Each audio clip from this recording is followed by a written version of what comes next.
Guys, di tutorial saya itu banyak yang bertanya, apakah konten reupload itu aman, dan mereka nggak percaya kalau saya udah bisa menghasilkan dari YouTube Short dengan reupload, teman-teman. Nah, di sini saya akan rangkum beberapa pertanyaan untuk kalian.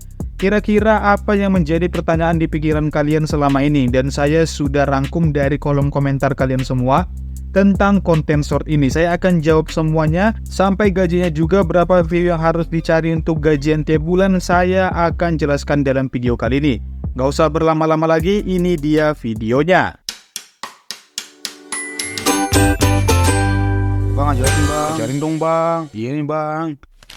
Halo teman-teman, kali ini di video ini saya akan rangkum beberapa pertanyaan orang-orang yang sering bertanya kepada saya tentang YouTube Short itu apakah aman atau tidak. Jadi ada beberapa komentar yang sudah muncul di video-video saya. Beberapa orang tidak yakin bahwa konten short itu aman, apalagi konten reupload. Tapi di sini saya akan jelaskan semuanya dan saya rangkum beberapa pertanyaan yang akan saya jawab di video saya kali ini, teman-teman. Oke, langsung saja ya. Pertanyaan yang pertama, apakah konten reupload itu aman?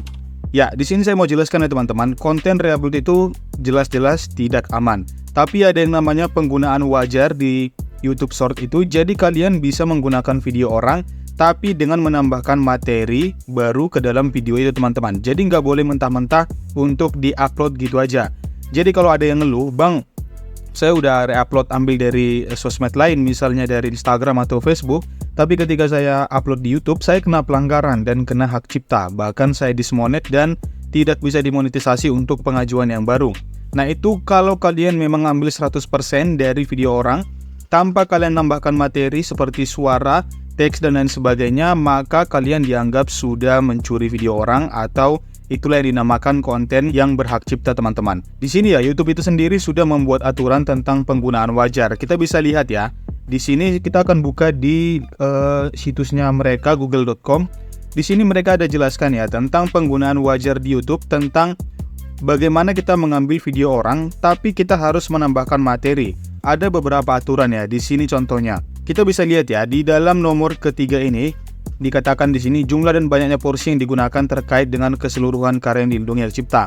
Dikatakan di sini jawaban dari mereka meminjam sebagian kecil materi dari karya aslinya itu dianggap sebagai penggunaan wajar. Seperti itu ya teman-teman. Jadi di sini contohnya mereka kasih contoh ya, contoh penggunaan wajar dari salah satu film Donald Duck seperti ini. Jadi mereka ini benar-benar memasukkan keseluruhan videonya, suaranya dan musiknya.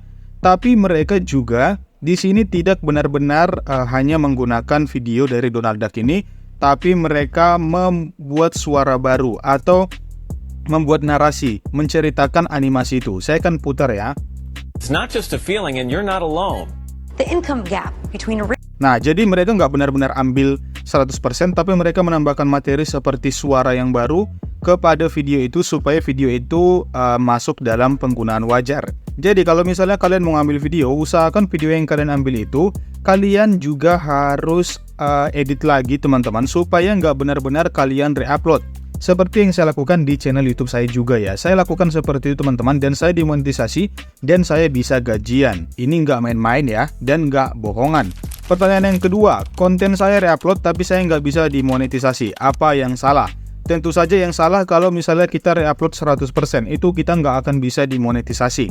Apalagi misalnya video aslinya itu sudah ada di YouTube dan pemiliknya mengetahui video itu, maka bisa saja kita diajukan untuk penghapusan video. Jadi seperti yang saya katakan di awal tadi, kalau memang kita mau re-upload video, jangan 100%, kita bisa tambahkan teks atau tambahkan suara. Saya bisa jamin kalian pasti bakalan bisa dimonetisasi, karena akun saya juga dimonetisasi, teman-teman, dan ada beberapa akun adik saya juga dimonetisasi, saya juga lagi gunakan itu. Kemudian akun saudara saya, sepupu saya juga dimonetisasi, teman-teman. Jadi ini benar-benar bisa dimonetisasi kalau kalian ada pengeditan. Sekarang pertanyaan yang ketiga, konten re-upload apa saja yang kira-kira bisa digunakan dan bisa dimonetisasi? Nah, ada beberapa rekomendasi konten yang menurut saya bisa dimonetisasi. Yang pertama, kalian menarasikan video. Jadi kalian bisa mengambil salah satu video dan menceritakan ulang video yang sudah kalian ambil. Kalian bisa isi dengan voice over kalian. Saya sarankan nggak usah pakai suara AI, supaya lebih natural kalian pakai suara kalian sendiri. Kemudian kalian tambahkan teks juga. Kalian bisa pakai CapCut supaya memunculkan teks otomatis dari suara kalian. Yang kedua, mungkin ada cerita film short, karena saudara saya sendiri membuat channel ini. Dia menceritakan sebuah film, kemudian dia ajukan monetisasi dan itu sekarang udah gajian teman-teman. Jadi menurut saya 2 rekomendasi konten ini bisa kalian lakukan karena sudah banyak juga channel yang dimonetisasi dengan melakukan hal ini.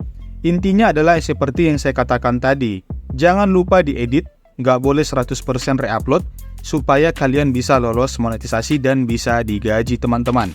Sekarang pertanyaan yang keempat, dari mana kita ambil konten reupload? Kalau saya sendiri itu ambil dari Instagram, TikTok, Douyin atau aplikasi TikToknya Cina, dan dari Weibo atau apa ya. Itu pokoknya sosmed-sosmed Cina saya ambil dari situ ya teman-teman. Jadi sebenarnya mau ngambil dari mana aja itu nggak masalah. Yang penting kalian seperti yang saya katakan harus edit lagi. Saran saya kalian bisa ambil di sosmed-sosmed Cina karena jarang dari mereka yang mengupload video mereka di YouTube juga teman-teman. Dan kita tahu sendiri di Cina itu sangat dilarang ya aplikasi-aplikasi dari Google itu sendiri. Kemudian pertanyaan selanjutnya, ada nggak aturan untuk konten reupload?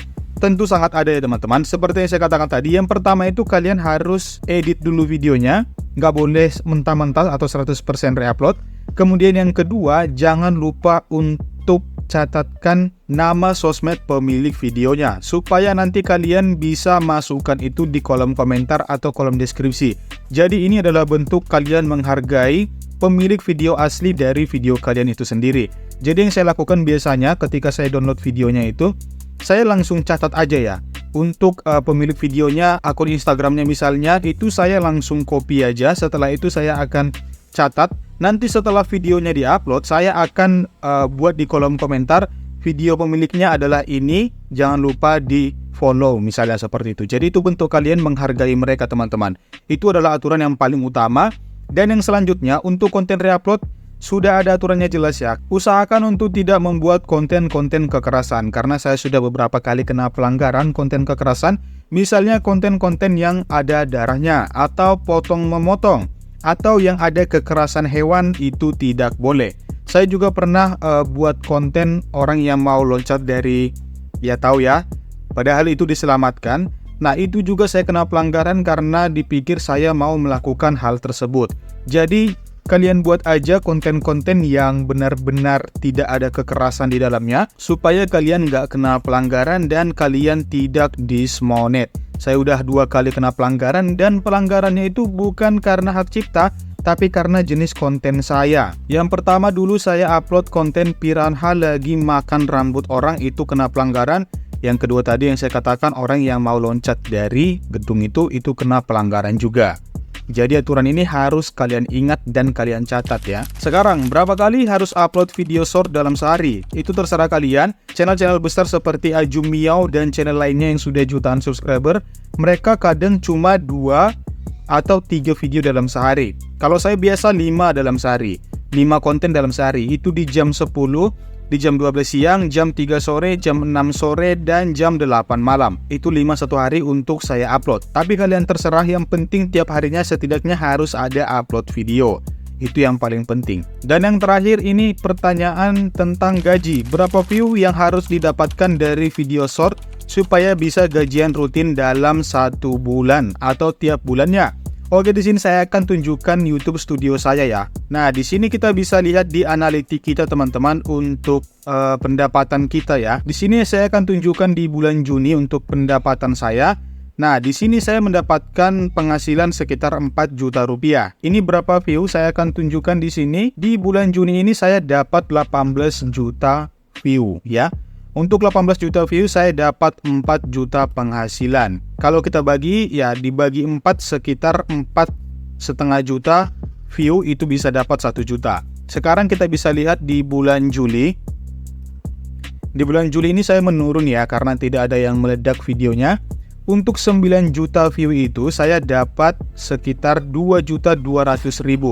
Artinya untuk 4,5 sampai 5 juta penayangan short itu kalian akan dapat 1.100.000 setidaknya. Jadi berapa kira-kira view yang harus kita kumpulkan untuk bisa dapat penghasilan tiap bulannya? Nah, kita tahu ya aturan untuk gajian di YouTube itu adalah ketika kita sudah tembus $100 atau untuk hitungan YouTube itu sekitar 1.300.000. Berarti supaya kita bisa tembus untuk gajian tiap bulan, setidaknya kita harus dapat view 6 juta view short dalam sebulan supaya kita bisa gajian rutin. Kalau tidak dapat view sebanyak itu, mungkin kalian tidak akan bisa gajian. Tapi tentu saja ini tergantung kontennya. Karena beda jenis konten, beda juga penghasilan yang didapatkan. Kalau kalian mungkin buat konten teknologi dan bisa dapat 6 juta view, mungkin penghasilan kalian bisa lebih banyak dari yang saya dapatkan. Bisa sekitar 3 atau 4 juta. Nah, jadi itu aja video dari saya kali ini. Semoga kalian paham dengan apa yang sudah saya jelaskan dan kalian nggak bertanya-tanya lagi. Tapi kalau kalian masih bingung, nggak apa-apa, komentar aja di kolom komentar. Nanti saya usahakan jawab pertanyaan dari kalian. Oke, sampai jumpa di video saya yang berikutnya.